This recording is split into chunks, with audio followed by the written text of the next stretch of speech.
Bismillahirrahmanirrahim. Assalamualaikum warahmatullahi wabarakatuh. Bersua dalam berita perdana malam ini, saya Husin Ismail. Dan saya Norbaizura Endi. Berita-berita utama malam ini.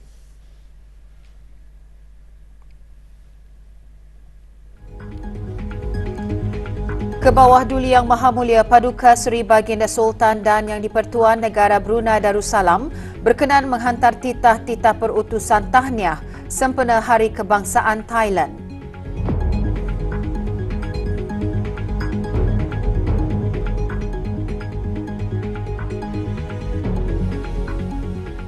Kewangan Islam perlu kekal teguh dan berdaya tahan dalam mendepani pelbagai cabaran di masa hadapan.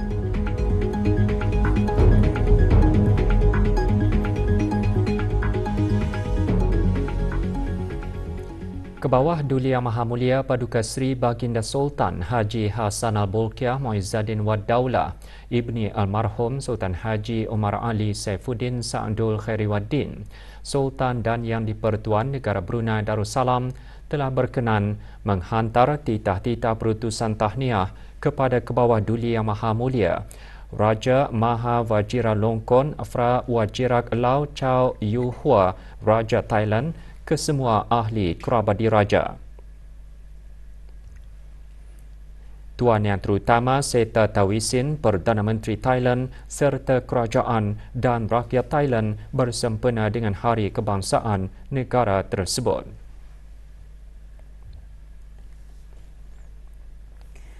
Dengan usia penubuhannya mencapai 90 tahun, Persekutuan Pengakap Negara Brunei Darussalam perlu terus relevan untuk mencapai impak pembangunan modal insan berdaya tahan.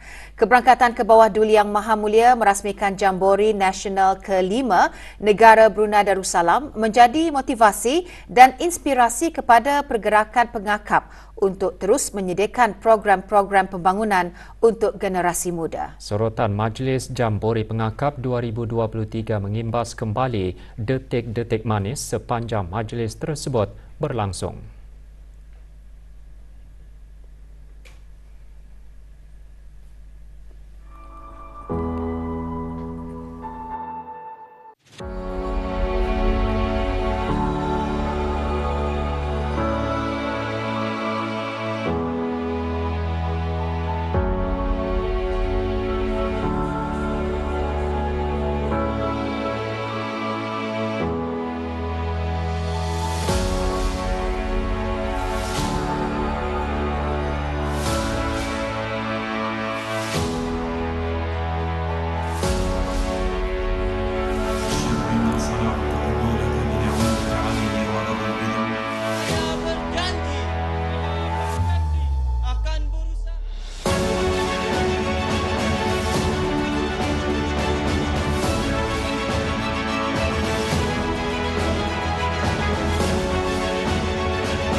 Kita dengan besar hati tidak lupa mengucapkan berbanyak-banyak terima kasih kepada Persekutuan Pengakap Negara Brunei Darussalam PPNBD yang telah mengundang beta serta juga tahniah yang hangat kepada seluruh anggota yang menjayakan Jambori ini.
Klinik pesakit luar dan taman terapeutik di Jabatan Perkhidmatan Psikiatri Hospital Raja Isteri Pangeran Anas Saleha kini dikenali dengan nama baharu Klinik dan Taman Terapeutik Ash-Shafi.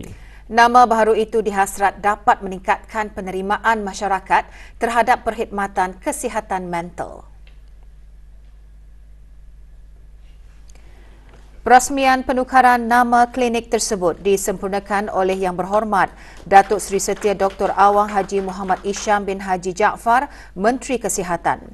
Klinik dan Taman Terapeutik Ash-Shafi membawa maksud penyembuh. Juga hadir Yang Berhormat Dayang Hajar Rosmawati binti Haji Abdul Momin, Ahli Majlis Mesyuarat Negara.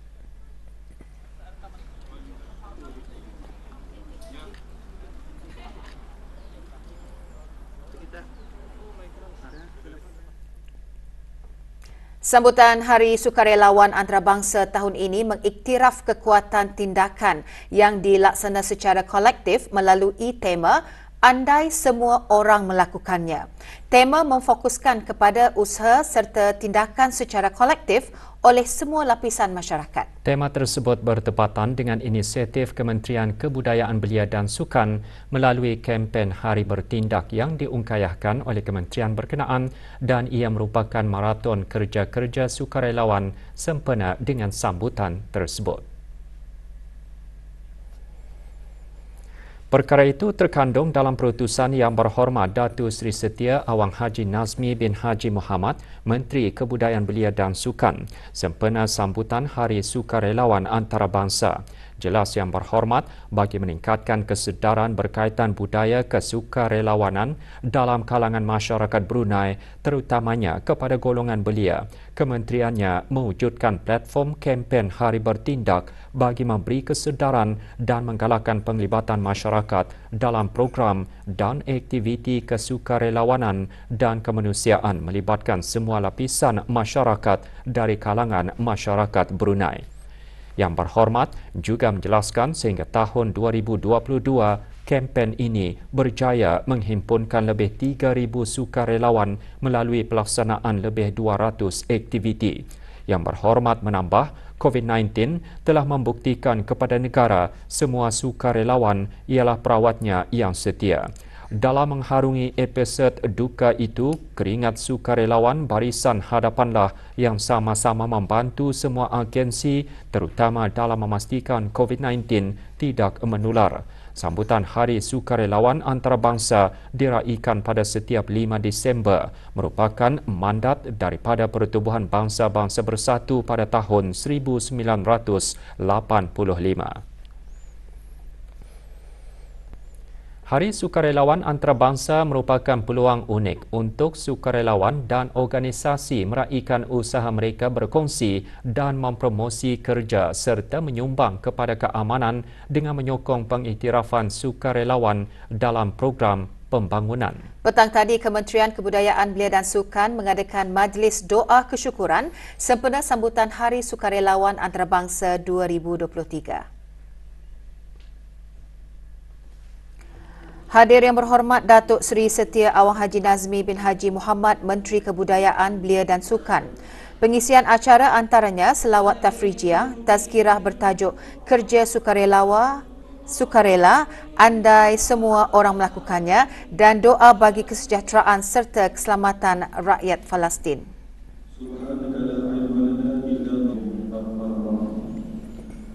Yang saya hormati Yang Berhormat Datuk Seri Setia Haji Awang Nazmi bin Haji Muhammad, Menteri Kebudayaan Belia dan Sukan selaku Krisis kewangan lalu dan pandemik baru-baru ini perlu dijadikan pengajaran bagi membolehkan kewangan Islam terus berusaha menjadi peneraju di dalam keadaan berbeza. Menurut Timbalan Menteri Kewangan dan Ekonomi ke arah menjadi lebih daripada sekadar sebuah institusi kewangan yang menyediakan perkhidmatan kewangan kepada masyarakat, kewangan Islam perlu kekal teguh dan berdaya tahan dalam mendepani pelbagai cabaran di masa hadapan. Datuk Seri Paduka Awang Haji Khairuddin bin Haji Abdul Hamid menggariskan perkara tersebut semasa persidangan antarabangsa Universiti-Universiti ASEAN dalam Kewangan Islam AICIF ke-11 pagi tadi. It is highly commendable that we create bridges that offer different segments of society to partake in the economy by fostering the sustainable development goals suitable to the norms and values of Islamic finance. Pengisian persidangan pembentangan ucap tama bertajuk Exploring Islamic Values and Norms on Sustainability from Multidisciplinary Approaches oleh Profesor Madya Dr. Hakimah Yaakob, pensyarah Fakulti Ekonomi dan Kewangan Islam, Universiti Islam Sultan Sharif Ali. Kira-kira 200 peserta menghadiri persidangan tersebut.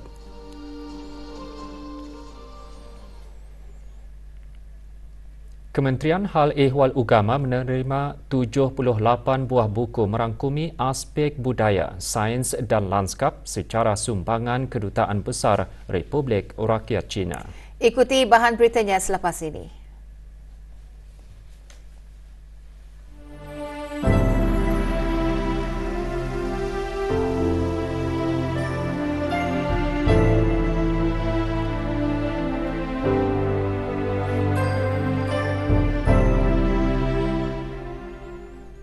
...78 buah buku merangkumi aspek budaya, sains, lanskap dan sejarah disumbangkan oleh Kedutaan Besar Republik Rakyat China di negara Brunei Darussalam kepada Kementerian Hal Ehwal Ugama. Sumbangan tersebut sebagai tanda persahabatan dan pertukaran budaya antara kedua-dua buah negara. Majlis penyerahannya diadakan pagi tadi di Kementerian Hal Ehwal Ugama. Buku diserahkan oleh Tuan Yang Terutama Xiao Jiangguo, Duta Besar Istimewa dan Mutlak Republik Rakyat China ke negara Brunei Darussalam kepada Awang Haji Muhammad Rosli bin Haji Ibrahim, Setiausaha Tetap Kementerian Hal Ehwal Ugama. Buku tersebut akan diagihkan ke unit jabatan dan institusi pendidikan di bawah kementerian berkenaan. Tuan Yang Terutama dalam ucapannya berkata, buku-buku itu bukan sahaja membantu rakyat negara ini memahami sejarah masa kini dan masa hadapan, akan tetapi akan lebih memahami sejarah Islam dan kebudayaan Republik Rakyat China. And has been included into our constitution. Islam, Buddhism. Sempena memperingati ulang tahun ke-30 hubungan diplomatik antara Republik Demokratik Rakyat Lao dan negara Brunei Darussalam, Kedutaan Republik Demokratik tersebut mengadakan pameran fotografi. Pameran fotografi tersebut diadakan di kedutaan berkenaan di Jalan Kebangsaan. Hadir Puan Yang Terutama Seng Davan Vongse, Duta Besar Istimewa dan Mutlak Republik Demokratik Rakyat Lao ke negara ini, dan Pangeran Nur Hashimah binti Pangeran Muhammad Hassan, Setiausaha Tetap Kementerian Hal Ehwal Luar Negeri. Hubungan persahabatan kedua-dua buah negara sejak 30 tahun yang lalu terus dipertingkat menerusi pertukaran lawatan antara para pemimpin, pegawai dan rakyat yang menyumbang kepada hubungan persahabatan dan kepercayaan.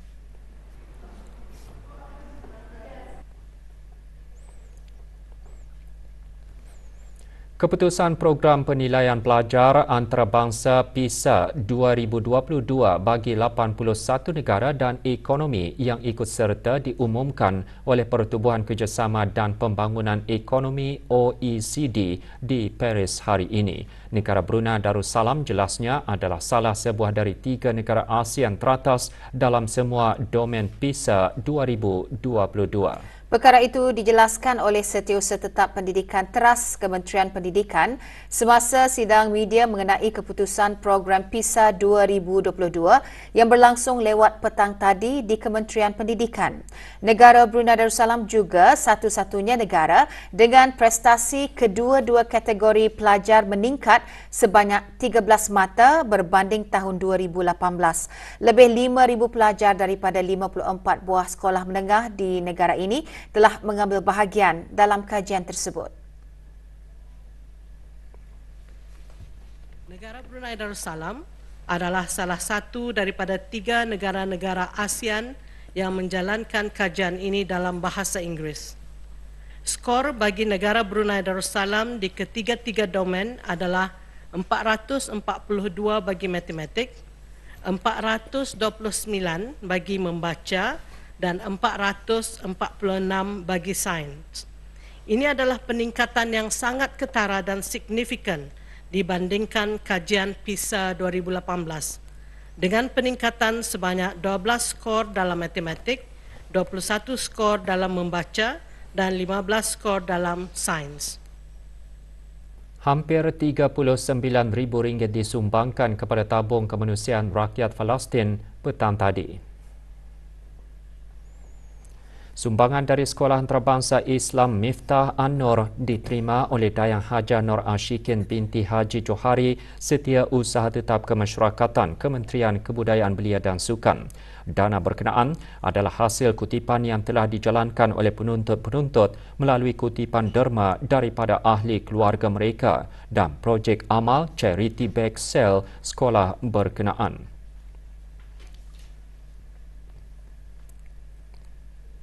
Bagi memperkenalkan dan mengangkat kebudayaan masyarakat Brunei kepada masyarakat luar, semalam para peserta Jambori berpeluang menyaksikan persembahan kebudayaan. Diadakan sebagai pengisian acara Jambori Nasional ke-5, persembahan berlangsung di Dewan Sekolah Menengah Sultan Hassan, Temburong. Hadir mengalu-alukan peserta Jambori Pengiran Muhammad Amir Mubarak bin Pengiran Haji Hashim, Pegawai Daerah Temburong. Program sampingan ini diharap memberi pengetahuan mengenai kebudayaan yang ada di daerah Temburong dan mengetengahkan daerah berkenaan sebagai destinasi pelancongan.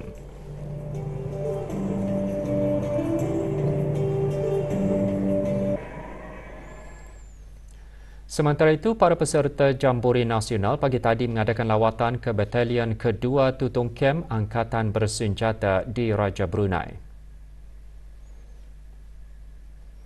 Peserta berpeluang mengikuti aktiviti lasak iaitu kegiatan lembah cabaran dan orientering. Juga diadakan pameran statik Batalion Kedua Tentera Darat di Raja Brunei. Aktiviti ini dihasrat dapat menjadi risdaan berharga kepada para peserta Jambori dalam dan luar negara.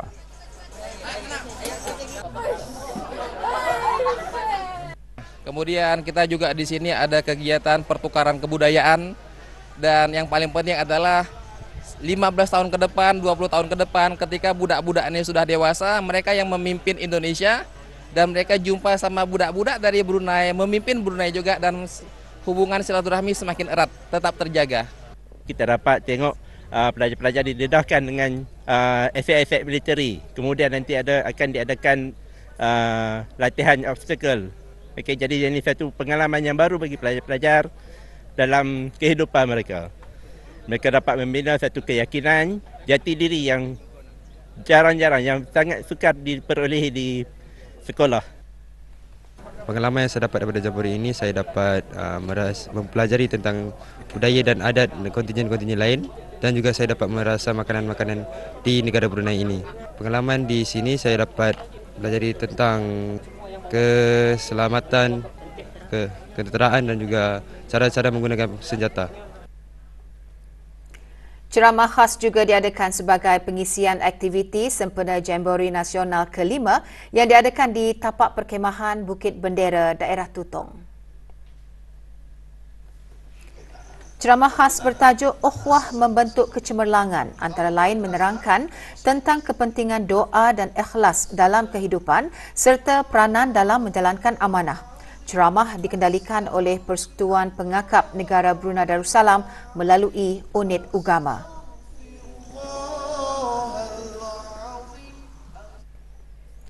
Jambori Nasional turut dimeriahkan dengan Sukan Ria Pengakap Tunas. Acara berlangsung pagi tadi di Kompleks Sukan Tutong. 3 kategori sukan ria dipertandingkan iaitu kategori permainan sekawan, kategori pasukan pengakap tunas dan kategori permainan individu. Sukan ria bertujuan meningkatkan dan menggalakkan interaksi dalam kalangan pengakap tunas. Para pemenang menerima hadiah disampaikan oleh Haji Awang Badar bin Haji Awang Ali, Ketua Pesuruhjaya Pengakap.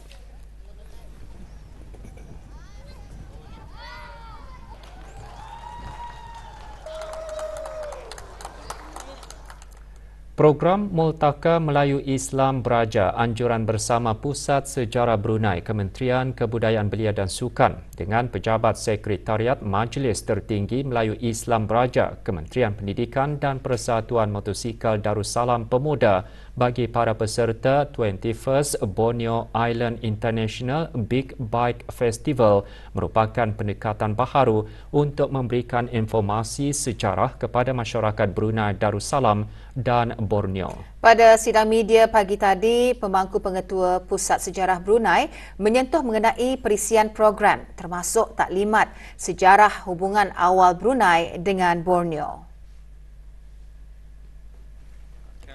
Awang Muhammad Faisal bin Haji Mat Saleh juga menjelaskan melalui aktiviti riadah seumpamanya, ia akan dapat menjalinkan hubungan silaturahim dan menjadikan sejarah sebagai asas perpaduan masyarakat.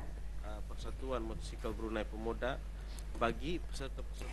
Sementara itu, Awangku Muhammad Nazih bin Pangeran Yusof, Setiausaha Agung Pemuda mengongsikan pelbagai aktiviti akan dijalankan sepanjang festival antarabangsa berkenaan.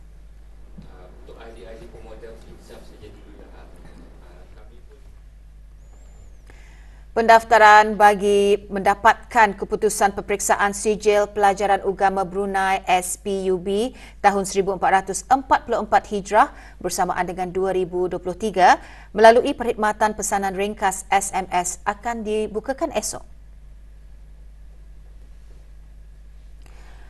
Bahagian Peperiksaan Jabatan Pengajian Islam, Kementerian Hal Ehwal Agama memaklumkan pendaftaran boleh dibuat mulai esok 6 Disember pukul 2 petang dengan menaip KHEU, jarak, REG, jarak, nombor pusat peperiksaan, jarak, nombor indeks calon, jarak, nombor kad pengenalan pintar dan hantar ke 888 5555 bagi pelanggan DST, 38666 bagi pelanggan Progresif Sendirian Berhad atau 39966 bagi pelanggan Imagine Sendirian Berhad. Pendaftaran yang berjaya akan dimaklumkan melalui SMS tanpa sebarang kos. Pelanggan akan dikenakan caj bayaran RM1 bagi setiap keputusan peperiksaan SMS yang diterima. Beberapa kawasan di daerah Brunei dan Muara akan mengalami gangguan bekalan air atau tekanan air rendah esok 6 Disember. Kawasan terlibat Kampung Bolkiah A dan B, Kampung Menunggul dan sekitarnya. Gangguan akan bermula pukul 9 pagi hingga kerja-kerja selesai dijalankan. Gangguan disebabkan oleh kerja-kerja penggantian paip air di JT Kampung Bolkiah, Mukim Sungai Kebun. Gangguan bekalan air juga berlaku di sebahagian RPN Lambak Kanan, Jalan 11, Jalan 49, Jalan 50, Jalan 64, Jalan 83, Jalan 77, Jalan 88, keseluruhan Jalan 10 Utara, Pusat Kesihatan Brakas, Masjid Perpindahan Lambak Kanan dan sekitarnya. Gangguan disebabkan kerja penyucian tangki Lambak Kanan 1.